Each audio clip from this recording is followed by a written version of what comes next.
මේ ශ්‍රී ලංකා ගුවන් විදුලි සංස්ථාවයි ජාතියේ සංවේදකයා විශ්වාසය සමග පෙරට.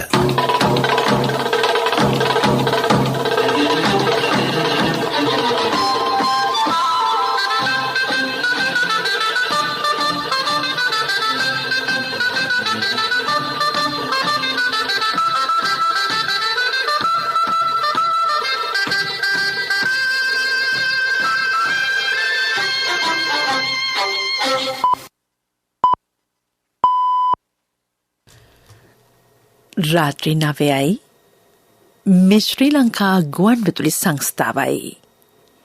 මින ප්‍රවෘත්ති සංස්කරණය වින්ධ්‍යා අබේසේකර, ප්‍රකාශය මයුරී අබේසිංහ. සෞඛ්‍ය වෘත්තීය සංගම් ඉදිරිපත් කළ සාධාරණ ගැටලුවලට කඩිනමින් විසඳුම් ලබා දෙන බව සෞඛ්‍ය ඇමතිකයයි. මහකන්නේ වගාහානි වූ ගොවීන්ට වන්දි පිරිනැමේ. සාමාන්‍ය පෙළ විභාගයේ අයිතුම්පත් කැඳවීම ලබන 17 වෙනිදා දක්වා දීර්ඝ කෙරේ. ශ්‍රී ලංකා පොදු ජන පෙරමුණේ මහජන රැළිය හෙට පසුරු 2ට අනුරාධපුර සල්කාතු ක්‍රීඩාංගණයේදී. අදත් කොරෝනා ආසාදිතයෝ 1253 දෙනෙක් හඳුනාගෙන ඇති. 405 දෙනෙකු සුවාතට.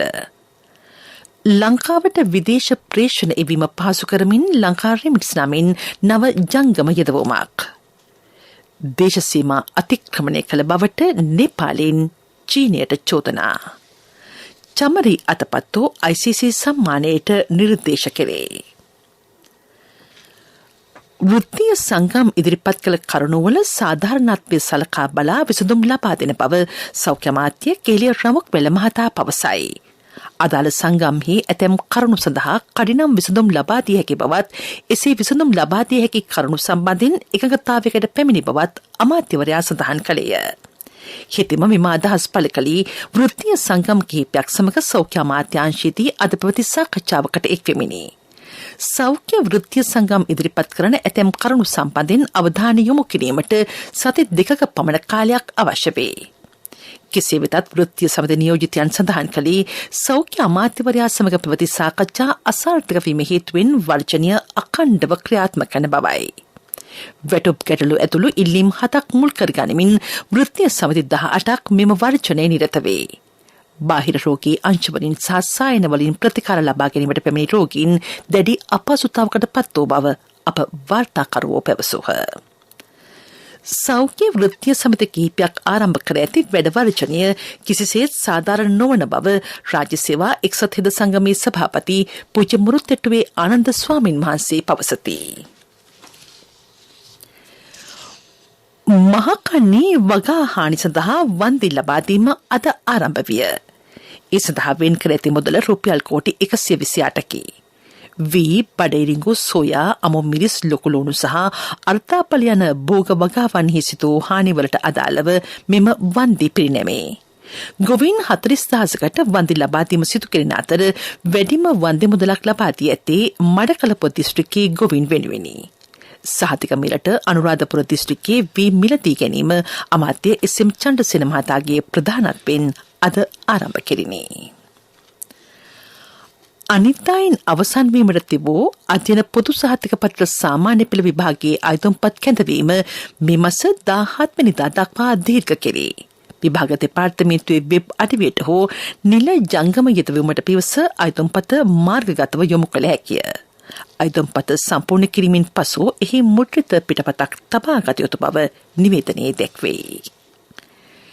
ශ්‍රී ලංකා පොදු ජන පෙරමුණ සංවිධානය කරන මහජන රැලි මාලාවේ මංගල රැළිය හෙට පසුරු 2ට අනුරාධපුර සල්කාතු ක්‍රීඩාංගණයේදී ආරම්භයි. ඒ සඳහා සියලු කටයුතු මේ වන විට සූදානම් කර ඇතැයි අමාත්‍ය එස්.එම්. චන්ද්‍රසේන මහතා පැවසිය. මේ ප්‍රවෘත්ති ශ්‍රී ලංකා ගුවන්විදුලි සංස්ථාවෙන්. දැන් මහජන බැංකුවෙන් සෑම ඩොලරයකටම අමතර රුපියල් 10ක් සහ විදේශ මුදල් රුපියල් ගිණුමකට තැන්පත් කිරීමේදී රුපියල් 1000ක් දක්වා ප්‍රේෂණ ගාස්තුව ආපසු.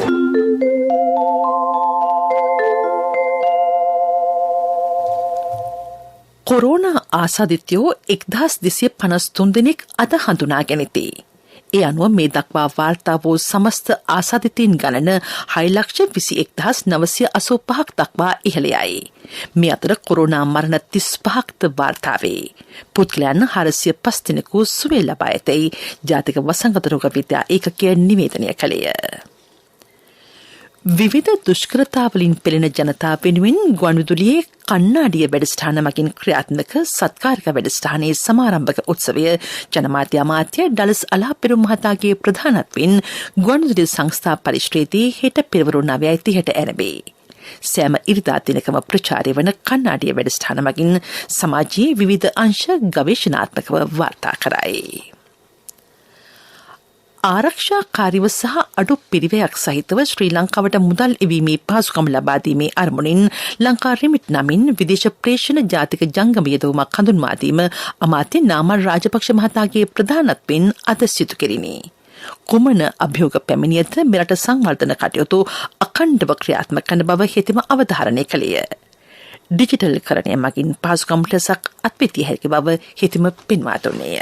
මා විශ්වාස කරනවා ඉතාමත් ඉක්මනට අපට බැංකු ක්ෂේත්‍රය තුල සහ මේ ඇප් එකට එන ආදායමත් ඒහා සමානව වැඩි වෙනවා. ඉතින් මේ ඇප් එකත් එක්ක අපි විශ්වාස කරනවා අපිට ෆොරන් එම්ප්ලොයිමන්ට් බියුරෝ එක, ෆොරින් මිනිස්ට්‍රියගේ කන්සියුලර් ඩිපාර්ට්මන්ට් එක එකට එකතු වෙලා යන්න පුළුවන් අප සහ පාස්පෝර්ට් ඔෆිස් එක. ඒ සඳහාත් මේ ඇප් එක යොදා ගන්න පුළුවන් නම් මම හිතන්නේ ෆොරන් එම්ප්ලොයිමන්ට් බියුරෝ එකට පුළුවන් වෙයි ශ්‍රමිකයෙක් විදේශගත වෙනකොට ලියාපදිංචි වෙලා ඒ වෙලාවේ ඇප් එක ඩවුන්ලෝඩ් කරලාම ඒ විදේශගත වෙන ශ්‍රමිකයව විදේශගත කරන්න. මම හිතන්නේ මේ කාරණෙත් එක්ක මේ ඉතාමත් ශීඝ්‍රයෙන් අප තරුණ පිරිස අතර සහ විදේශගත ශ්‍රමිකයන් අතර ප්‍රචලිත වෙයි කියලා අපි විශ්වාස කරනවා. ඉතින් අපි රජයක් විදියට හඳුනාගෙන ඒ ක්‍රියාත්මක කරන්න මේ වෙනකොටත් කටයුතු කරනවා.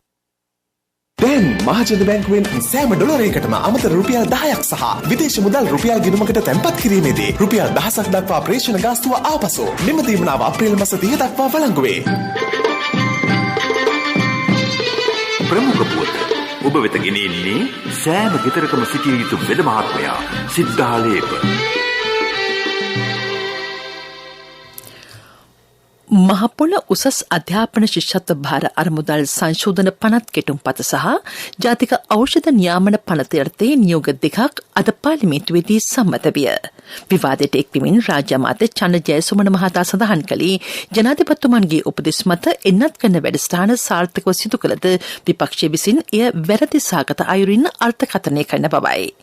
ඇස්ට්‍රාසෙනෙකා එන්නත් ලක්ෂ 22ක් මෙරට ලැබුණේ පරිත්‍යාග වශයෙනි.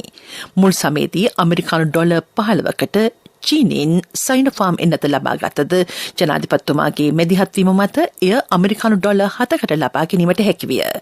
ඒ නිසා ඇමරිකානු ඩොලර් මිලියන 152ක් ඉතිරි කර ගැනීමට රජය සමත් වූ බව චන්න ජයසුමන මහතා වැඩිදුරටත් පැවසිය.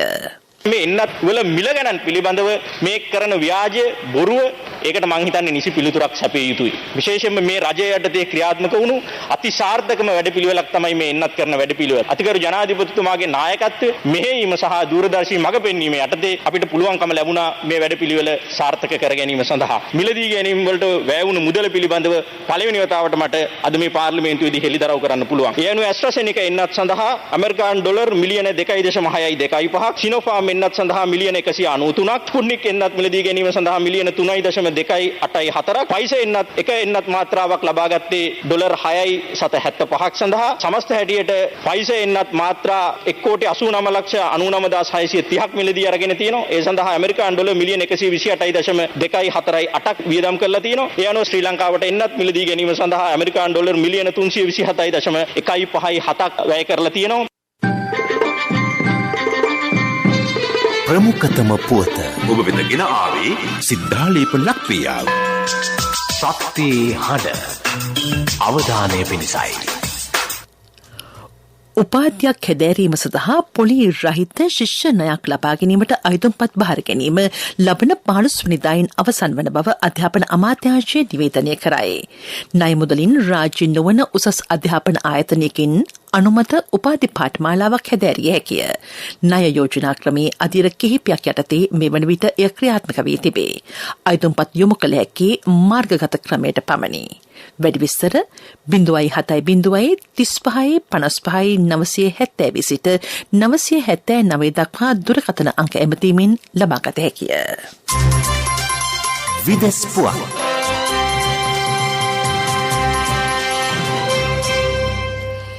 චීනය සිය දේශසීමා අතික්‍රමණය කරන බවට නේපාල රජය චෝදනා කරයි. නේපාලය චීනයට චෝදනා එල්ල කරන පළමු වතාව මෙයවීමද විශේෂත්වයකි. කෙසේ වෙතත් චීනය මෙම චෝදනා ප්‍රතික්ෂේප කරයි. ලබාදුන් අධිකන නියෝගයක් හේතුවෙන් දකුණු ඉන්දියාවේ කර්ණාටක ප්‍රාන්තයේ පාසල් අසල ඇති වූ ගැටුම් පාලනය කිරීම සඳහා ආරක්ෂක අංශ යොදවා ඇතැයි ඉන්දිය මාධ්‍ය වාර්තා කරයි. සිසුන් අතර ගැටුම් උත්සන්න වීම ඊට හේතුවයි. සිසුහු කොඩි ඔසවමින් සහ ගල් ප්‍රහාර එල්ල කරමින් කලහකාරී ලෙස හැසිරෙති. ගැටුම් හේතුවෙන් කිසිවෙකු ජීවිතක්ෂයට පත්වී නොමැති අතර තුවාලවීම් කීපයක් වාර්තා වේ. පෙරසර සංවර්ධනයක පුවත් සම්පින්ඩනය සංවර්ධන පුවත්. පොල් පලදාවෙන් නිසි පල නෙලමින් නාස්තිය වලකමින් උවදුරු දුරලමින් ඔබේ අතමිට සරුකරගෙන ජාතික ආර්ථිකය සවිමත් කිරීමට දැන් ඔබටත් අවස්ථාව. පලදාව වැඩිකර ගැනීම නාස්තිය අවම කර ගැනීම උවදුරු වලකා ගැනීම සහ පොල් වගාව පිළිබඳ තාක්ෂණික සහය සඳහා විමසන්න 19.20 වගාව සරු කරගන්න ආදායම වැඩි කරගන්න මේ ඔක්කොම පොල් අකුරෙන් ලියාගන්න. පොල් පර්යේෂණ ආයතනයේ පණිවිඩයක්. සත්ව නිෂ්පාදන හා සෞඛ්‍ය දෙපාර්තමේන්තුවේ උපදෙස් මත හම්බන්තොට දිස්ත්‍රික්කයේ ගෘහස්ත කිරි ගව පාලනය ව්‍යාප්ත කෙරේ. එමගින් ගවගාල් ඉදිකර ගැනීමට ආධාර මුදල් ලබා දෙයි. ගව ආහාර සුලභ කිරීම මෙන්ම ගොවීන්ගේ නිෂ්පාදන සඳහා වෙළඳපොළ සකස් කර දීමද සිදු කෙරේ. පෙරසර සංවර්ධනයක පුවත් සම්පින්ඩනය සංවර්ධන පුවත්. පොල් පලදාවෙන් නිසි පල නෙලමින් නාස්තිය වලකමින් උවදුරු දුරලමින් ඔබේ අතමිට සරුකරගෙන ජාතික ආර්ථිකය සවිමත් කිරීමට දැන් ඔබටත් අවස්ථාව. පලදාව වැඩිකර ගැනීම නාස්තිය අවම කර ගැනීම උවදුරු වලකා ගැනීම සහ පොල් වගාව පිළිබඳ තාක්ෂණික සහය සඳහා විමසන්න 19.20 වගාව සරු කරගන්න ආදායම වැඩි කරගන්න මේ ඔක්කොම පොල් අකුරෙන් ලියාගන්න. පොල් පර්යේෂණ ආයතනයේ පණිවිඩයක්. ක්‍රීඩා පුවත් ඔබ වෙත ගෙන එන්නේ සම්පත් බැංකුව හෙට දින එළිය කරයි. ජනවාරි මාසය සඳහා වන ICC ක්‍රිකට් ක්‍රීඩකයාට සහ ක්‍රීඩිකාවට අදාළ නිර්දේශිත නම් ජගත් ක්‍රිකට් කවුන්සිලය අද නිවේදනය කළේය. ඒ අතර ක්‍රීඩකයෝ 3 දෙනෙක් සහ ක්‍රීඩිකාවෝ 3 දෙනෙක් වෙති. ශ්‍රී ලංකා කාන්තා කණ්ඩායමේ නායකා චමරි අතපතුත ඊට නිර්දේශ වී තිබීම විශේෂත්වයකි. පොදු රාජ්‍ය මණ්ඩලය ක්‍රීඩා ඔලිලේ කාන්තා පන්දුවාර 20 තරගාවලියට සුදුසුකම් ලබා ගැනීම වෙනුවෙන් පැවති තරගාවලියේදී ඇය ඉහළ දක්ෂතා දැක්වුවාය. ව්‍යාපාරික පුවත් ඔබ වෙත ගෙන එන්නේ NSB සල්ලි එහෙන් තෑගි මෙහෙන් ස්වර්ණ ජයන්ති වාසනා ජයග්‍රාහකයා ඔබද. මෙවර යාලකන්නේ කෙටිකාලීන ආර්ථික වගා ව්‍යාප්ත කිරීමට හම්බන්තොට දිස්ත්‍රික් කෘෂිකර්ම කාර්යාලය සැලසුම් කරයි. පාරම්පරික ආහාර භෝග වගාවන් ලෙස සැලකින මුං ඇට, කව්පි, මිරිස්, තල, කුරක්කන්, මෙනේරි, බඩේරිඟු, කැකිරි වගා කිරීමට නියමිතයි. ගෙවතු මට්ටමින් බණ්ඩක් හා මෑ, පතෝල, මාළු මිරිස්, වට්ටක් හා වැටකොළ ආදී භෝග වගා කෙරේ. ව්‍යාපාරික පුවත් ඔබ වෙත ගෙනාවේ NSB සල්ලි එහෙන් තෑගි මෙහෙන් ස්වර්ණ ජයන්ති වාසනා ජයග්‍රාහකයා ඔබද. NSB ස්වර්ණ ජයන්තිය වෙනුවෙන් සුපිරි ජයග්‍රාහකයාට රන් පවුන් 50ක්, දෙවැනි ජයග්‍රාහකින් 10 දෙනාට ස්කූටර්, දෙවැනි ජයග්‍රාහකින් 10 දෙනාට iPhone, සිව්වැනි ජයග්‍රාහකින් 29 දෙනාට මවුන්ටන් බයික්. 2021 ඔක්තෝබර් 1 වෙනිදා සිට 2022 දෙසැම්බර් 31 දක්වා NSB U Trust තරහ අවමේ වරකට ඇමරිකානු ඩොලර් 100ක් ඊට සමාන ඕනෑම විදේශ මුදලක් 3 වතාවක් එවන්න. ආර්ථික පුවත් ආවරණය ඔබේ ඕනම අවශ්‍යතාවයකට සුදුසු මූල්‍ය විසඳුම් දෙන එන අය දියුණු වෙන අය එන LOLC සමූහය එන්න දියුණු වෙන්න. සංචාරක සංවර්ධන අධිකාරිය ලියාපදිංචි සංචාරක හෝටල් සේවා සපයන ආයතන සංචාරක මාර්ගෝපදේශකයන් සහ රියදුරන් මේ වසරේ ලියාපදිංචි අලුත් කිරීමේ ගාස්තුවෙන් නිදහස් කෙරේ. සංචාරක ක්ෂේත්‍රයේ නිරත වූවන්ට සහන සැලසීමේ අරමුණින් 2020 වසරේදී මෙම වැඩපිළිවෙල ආරම්භ කෙරිණි.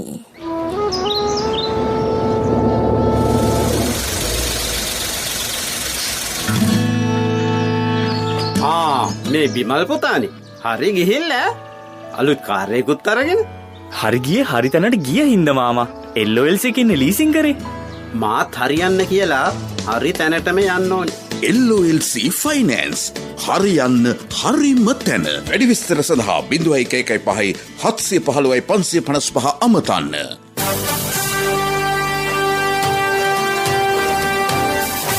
කාලගුණ වාර්තාව.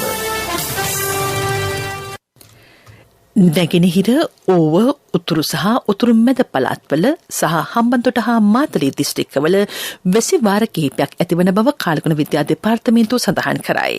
සබරගමුව පළාතෙත් කළුතර, නුවරඑළිය, ගාල්ල සහ මාතර දිස්ත්‍රික්කවලත් සවස් කාලයේදී හෝ රාත්‍රී කාලයේදී ස්ථාන ස්වල්පයක වැසි හෝ ගිගුරුම් සහිත වැසි ඇතිවිය හැකිය. දිවයිනේ සෙසු ප්‍රදේශවල ප්‍රධාන වශයෙන් වැසි රහිත කාලගුණ තත්ත්වයක් පවතී. යලි සිරස්සල සෞඛ්‍ය වෘත්තීය සංගම් ඉදිරිපත් කළ සාධාරණ ගැටලුවලට කඩිනමින් විසඳුම් ලබා දෙන බව සෞඛ්‍ය ඇමති කියයි. මහකන්නේ වගාහානි වූ ගොවීන්ට වන්දී පිරිනැමේ. සාමාන්‍ය විල විභාගයේ අයතුම්පත් කැඳවීම ලබන 17 වෙනිදා දක්වා දීර්ඝ කෙරේ. ශ්‍රී ලංකා පොදු ජන පෙරමුණේ මහජන රැළිය හෙට පස්වරු 2ට අනුරාධපුර සල්ගාතු ක්‍රීඩාංගණයේදී. අදත් කොරෝනා ආසාදිතයෝ 1253 දෙනෙක් හඳුනා ගැනිති. 405 දෙනෙකු සුවාතට. ලංකාවට විදේශ ප්‍රේෂණ එවීම පහසු කරමින් ලංකා රිමිට් නමින් නව ජංගම යොදවුමක්. දේශසීමා අතික්‍රමණය කළ බවට නේපාලීන් චීනයට චෝදනා. චමරි අතපත්තු ICC සම්මානයට නිර්දේශ කෙරේ. ප්‍රවෘත්ති සමාප්තයි.